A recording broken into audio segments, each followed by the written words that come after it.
आप लोगों के लिए रोज एक फ्री एपिसोड एच। मगर आपको दिन के 5 से जेडर सुना H2 प्लस आप मुझे 10 रुपीज मंथली के लिए भेजे जिससे मैं आपको एक महीन रोज एपिसोड भेजे दूंगा। प्लीज आप लॉग मेंबर्स ले लो। आज का एपिसोड 338 भीड़ चोरों की चाल।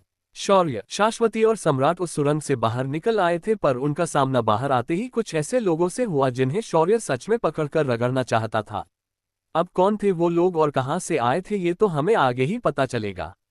जब शौर्य और उसके साथी सुरंग से बाहर निकले तो शौर्य ने कुछ दर्जन लोगों की आभा को महसूस किया जो वहीं से कुछ दूरी पर असमान से जंगल के अंदर कुछ ढूंढने की कोशिश कर रहे थे। शौर्य ने उनकी साधना का सही सही अंदाजा लगाया। उनमें से एक भी उसके साधना के बराबर नहीं था बल्कि उससे 2 या 3 स्तर ज्यादा थे। शौर्य ने ये जांचने के बाद उनकी ओर ध्यान नहीं दिया और जंगल के रास्ते आगे आने वाले मैदान की ओर जाने लगा। पर तभी आसमान में उड़ रहे लोगों में से एक की नजर उन लोगों पर पड़ी। इस वक्त शौर्य गरिए के भेष को धारण कर रखा था पर उसका भेड़े वहां कहीं भी नजर नहीं आ रही थी। उस आदमी को बस इतना समझ आ रहा था कि नीचे दिख रहा लड़का एक गरिया है और उसके साथ उसकी भेड़े नहीं है पर एक खूबसूरत लड़की और एक लड़का है और भेड़ों के साथ रहने वाला उसका कुत्ता है। उस आदमी ने तुरंत आसमान से शौर्य के सामने उतरने का फैसला किया और वह धीरे धीरे उनके पास आकर उतर गया। उसने उतरते ही शौर्य से पूछा, ए गरिए तेरी भेड़े कहाँ गई? ये सुनकर शौर्य ने अपनी ओवरएक्टिंग की दुकान खोली और शाश्वती के पल्लू को पकड़कर मुंह छुपाकर रोते रोते बोला, अब क्या बताऊं भाई, मेरी भेड़े उन हरमखोरों ने चुरा ली है। अब मेरा क्या होगा? मैं कैसे जीऊंगा? अब तो मेरे ऊपर वाला ही मालिक है। ऊपर से घरवाली भेड़े चोरी होने के बाद मुझसे बात भी नहीं कर रही है। 2 दिनों से मैं अपनी भेड़ों को ढूंढ रहा हूं। भाई अगर आप मुझे उन्हें ढूंढने में मदद करेंगे तो बहुत मदद होगी। शौर्य ने रोते रोते उस आदमी को बंटा दे दिया। शौर्य की बात सुनकर उस आदमी ने संदिग्ध होकर शौर्य को देखा और बोला, वैसे तेरी भेड़े कैसे दिखाती थी? ये सुनकर शौर्य ने कुछ सोचा और बोलने लगा, साहब मेरी भेड़े दुनिया की सबसे खूबसूरत भेड़े थी। उनकी खुशबू मुझे मदहोश करती थी। उनके मुंह से और नाक से नीली झाग हर जगह फैल जाती थी। वो जब मैं करके यहाँ वहां दौड़ती तो मुझे लगता मेरे बच्चे खेल रहे हैं। उनके जैसा मासूम और आज्ञाकारी कोई नहीं है। अब बस मेरे पास यही कुत्ता रह गया है। भाई उन्हें ढूंढने में मेरी मदद करो। पर तभी उस आदमी ने शौर्य की बात सुनी और गुस्से बोला, अरे लेकिन मैंने पूछा कि तेरी भेड़ें दिखाती कैसी थी? मतलब यूनी कितने सिंह थे? उस आदमी के सवाल से शौर्य को कुछ अजीब चीज की बू आने लगी और उसने फिर एक बार रोने का सुर लगाया और बोला, मैंने कहा ना कि वो बहुत खूबसूरत थी। उनके जैसा मासूम पर प्यारा कोई नहीं है।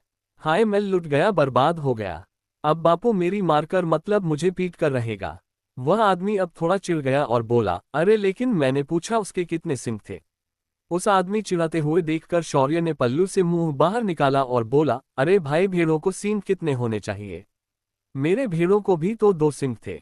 अब वो भेड़े ही थी, वो थोड़े ही 12 सींगा थी जो नहीं 2 से ज्यादा सींग होंगे। ये सुनकर उस आदमी का चेहरा उतर गया और उसने कहा, ओह तो ये बात है, फिर तू तेरी भेड़े खुद ही ढूंढ ले, मैं तेरी कोई मदद नहीं कर सकता। हमें सिर्फ एक सींग वाली भेड़े चाहिए। ये सुनकर शौर्य ने उसका मजाक उड़ाते हुए कहा, क्या भाई आप भी मुझ अनपढ़ गरीब का मजाक कर रहे हैं? कभी भला भेड़े एक सींग वाली कैसे हो सकती है? अगर उन्हें एक सींग होता है तो वो जरूर ही गैंडे होंगे, भेड़े थोड़े ही होंगी। शौर्य की बात सुनकर उस आदमी ने गुस्से से देखा और बोला, सही कहा, तुझ जैसे अनपढ़ को क्या मालूम कि भेड़े कितने तरह की होती है और वो भेड़े कितनी खास हो सकती है। चल वो छोड़, तू तेरी भेड़े ढूंढने चला जा, मुझे एक सींग वाले भेड़े ढूंढनी है। इतना कहकर वह आदमी जाने ही वाला था तभी शाश्वती, जिसे कुछ इतना मालूम नहीं था, अचानक उसकी मधुर आवाज में शौर्य से बोली, ओ जी आप इतना क्यों झूठ बोल रहे हो और ऐसा रो क्यों रहे हो?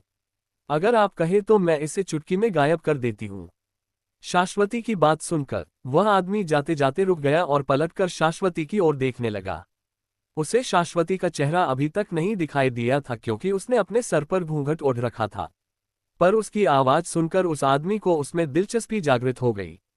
उस आदमी ने वापस मुड़कर शौर्य के पास आकर कहा, अरे गरिए जरा अपनी बीवी का घूंघट तो हटा, मुझे उनका चेहरा देखना है। उसने शौर्य को ये आदेश दिया था, ना कि रिक्वेस्ट की थी। पर शौर्य ने डरते हुए कहा, भाई हम गरिए हैं। हमारे कुल की औरतें किसी और को अपना चेहरा नहीं दिखाती, वरना उनके पति की जान को खतरा हो सकता है। ये सुनकर उस आदमी ने शौर्य के कंधे पर हाथ रखा और कहा, गरिए हम एक राठी स्टार के योद्धा हैं। अगर तुझे ये मालूम हो तो तुरंत हट जा, वरना हमारे एक झटके से ही तेरी गर्दन टुकड़ों में बंट जाएगी। अब अपनी जोरू को कहकर उसका घूंघट हटा दे, वरना हम तुम्हें ऐसी मौत देंगे कि तुम क्या, तुम्हारी आने वाली पुश्तें भी इसे याद रखेगी। तभी शौर्य ने एक कदम पीछे लेते हुए कहा, अरे भाई, इतना आक्रामक क्यों हो रहे हो? हमने कहा ना कि हम अपनी पत्नी का घूंघट नहीं हटाएंगे, मतलब नहीं हटाएंगे। ऐसे राठी और महारथी हमने भी बहुत देखे हैं। ये सुनकर उस आदमी का चेहरा लाल हो गया और उसने अपने हाथ पर एक हरे रंग की ऊर्जा का आवरण प्रकट किया। उसके बाद धीरे धीरे उसके पीठ के पीछे एक गिरगिट की आकृति प्रकट होने लगी। उस आदमी ने अपने हाथ की उंगली शौर्य की ओर की और उस गिरगिट ने शौर्य की ओर अपनी जीभ को बढ़ा दिया। शौर्य के लिए ये एक नया अनुभव था। उसने कभी भी ऐसी जीव की आकृति को प्रकट होते हुए नहीं देखा था। उसने सिस्टम से पूछा, सिस्टम, ये क्या चीज है? ये सुनकर सिस्टम उसके दिमाग में बोली, ये एक प्रकार की जानवरों की दिव्यात्मा होती है। जो जानवर अध्यक्ष पति सम्राट स्तर को प्राप्त कर लेते हैं, उनकी दिव्यात्माओं को उनकी कोर से निकालकर उन्हें अपने शरीर से जोड़ लेते हैं। जब ये शरीर से जुड़ जाती है तो ये उसे धारण करने वाले जितनी ताकतवर हो जाती है। ये निषिद्ध विधि से बनाई जाती है। ये सुनकर शौर्य की आंखें चमक उठी और उसने शाश्वती से कहा, शाश्वती, इसे अपना एक नमूना दिखा दो। और हाँ, इसे मारना मत, क्योंकि उसके पास से मुझे बहुत ही जरूरी जानकारी लेनी है। शौर्य का इतना कहना ही था कि शाश्वती ने अपनी चूड़ियों को पीछे खिसका दिया। फिर उसने अपना पल्लू लिया और कमर में खोंच दिया। अगले ही पल उस आदमी की आभा अस्थिर हो गई और उसे भयानक दबाव महसूस होने लगा। जब उसने सिर उठाकर सामने देखा, उसकी आंखें और अधिक फैल गई। महोदय, आपको हमारा चेहरा देखना था ना, लो देख लो। पर क्या है ना कि हमारा चेहरा देखने के बाद अब तुमने अपने जीने की संधि खो दी है। चलो फिर, अब निकलो अपने रास्ते पर। इतना कहते ही शाश्वती ने अपनी उंगली को उठाया और उसके उंगली से एक लेजर जैसी किरण निकली और उस आदमी के पैरों को चीरते हुए आर पार हो गई। उसके बाद उसने उसके दूसरे पैर के साथ भी वैसा ही किया। फिर उसके दोनों हाथों को भी बर्बाद कर दिया। अंत में शाश्वती ने उसके मणिपुर चक्र को भेद कर उसकी साधना नष्ट कर दी। वह आदमी दर्द में चीख रहा था और चिल्ला रहा था, पर उसकी चीखें शाश्वती को और अधिक उसे मारने के लिए उकसा रही थी। जब शाश्वती अपने धुन में उसे खत्म ही करने वाली थी, तभी शौर्य ने उसे कंधों से पकड़ा और रोक दिया। फिर शौर्य उस आदमी के पास गया और उसके सिर पर हाथ रखा। अगले ही पल सिस्टम ने उसकी सारी मेमोरी कॉपी कर डाली। पर जब उस आदमी की मेमोरी को शौर्य ने देखा, उसकी मुट्ठियां भींच गई, क्योंकि शौर्य ने इस आदमी के सारे बुरे कर्म अपनी आंखों से देखे थे। ये आदमी कोई और नहीं बल्कि पशुवेद आश्रम के प्रधानाचार्य का बेटा था। इसका नाम वृषभ था और ये आश्रम का अगला वारिस। उसके पिता का नाम मृगांक था और इसने अपने पिता के साथ मिलकर कई अर्धमानवों को पकड़कर उनके साथ प्रयोग किए थे और साथ ही उनके साथ अमानवीय हिंसा और अत्याचार किया था। साथ ही शौर्य को उसकी स्मृतियों से ये भी पता चला कि ये आश्रम दिव्य जानवरों का उपयोग करके उनसे कुछ खास बनाने की विधि ढूंढ रहे हैं। पर ये किसके लिए और किसके कहने पर कर रहे हैं, ये शौर्य को अभी तक पता नहीं चला था। ना ही इस आदमी को उसका ज्ञान था। शौर्य ने वृषभ को उसकी सारी मेमोरीज कॉपी करने के बाद छोड़ दिया और फिर एक कुटिल मुस्कान के साथ बोला, तो वृषभ नाम है तुम्हारा। चलो अब मैं तुम्हें भी उस दर्द का एहसास कराता हूं जो दर्द तुमने उन अर्धमानवों और जीवन को दिया था। इतना कहकर शौर्य ने अपनी उंगली उठा ली और उसकी उंगली पर एक बिजली की छोटी चिंगारी प्रकट हो गई।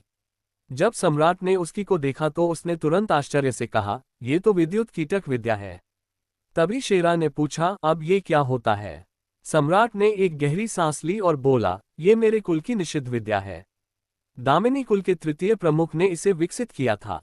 इस विद्या का उपयोग करके आप किसी भी योद्धा को ऐसी पीड़ा दे सकते हैं जो इतनी खतरनाक होती है कि कोई भी योद्धा, फिर वो देवता ही क्यों ना हो, अगर इसके चपेट में आ जाए तो उसका अंत निश्चित है। पर यह विद्या शौर्य के पास कहां से आए? पर तभी शौर्य ने जो किया वो एकदम ही उनकी अपेक्षा से परे था।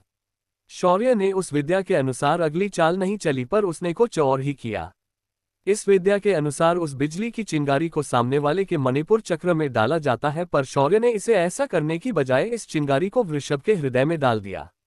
जैसी हो वह चिंगारी वृषभ के दिल में चली गई, वह रक्त के प्रवाह के साथ उसके पूरे शरीर में फैल गई।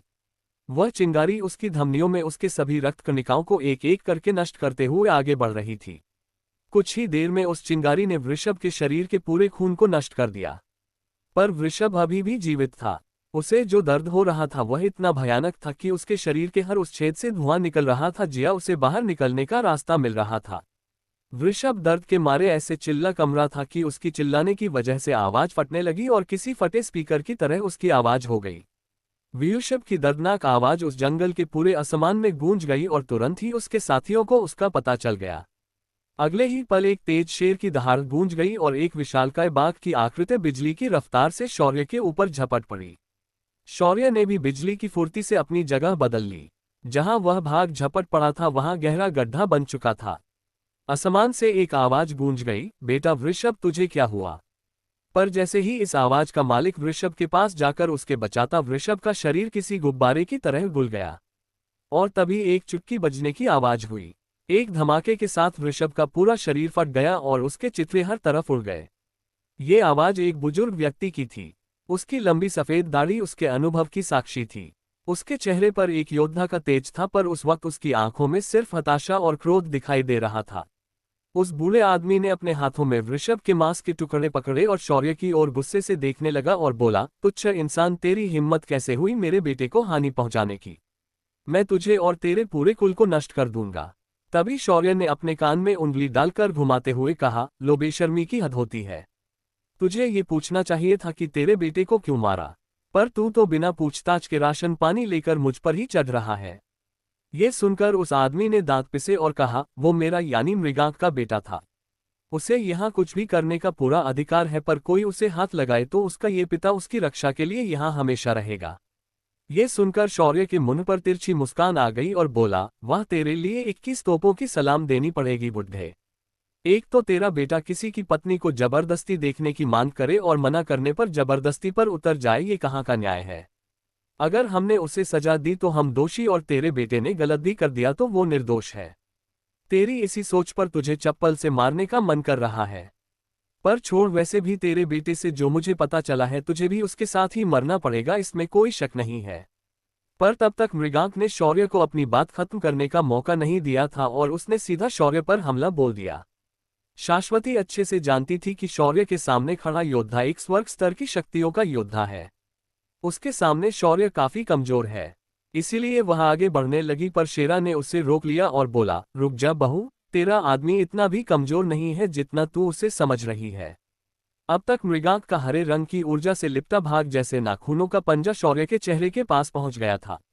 जैसे ही शौर्य को उसका पंजा मारने ही वाला था, तभी मृगांक ने देखा कि शौर्य शांति से उसे देखकर एक चिढ़ भरी मुस्कान के साथ देख रहा है। पर अब मृगांक बीच में ही अपना हमला वापस नहीं ले सकता था। एक चर्रा की आवाज हुई और अचानक मृगांक का शरीर शौर्य के सामने आकर गिर गया। तभी सम्राट बोला, ये है असली विद्युत कीटक विद्या। तभी सभी ने देखा कि मृगांक का शरीर हर जगह से चीरकर फटने लगा और उसके शरीर में सुनहरी दरारें आने लगी। मृगांक को कुछ समझ आता तब तक उसका शरीर कई टुकड़ों में बिखर चुका था। अब तक मृगांक के साथी यहां पहुंच चुके थे, पर उनके कुछ करने से पहले ही मृगांक मारा जा चुका था। ये सब इतनी तेजी से हुआ था कि सिर्फ कुछ ही लोगों को ये बात समूह आई कि शौर्य ने मृगांक के साथ असल में क्या किया है। क्या शौर्य किसी और संकट में फंस गया है? क्या पशु वेद आश्रम के बाकी लोग शौर्य पर अब हमला कर देंगे?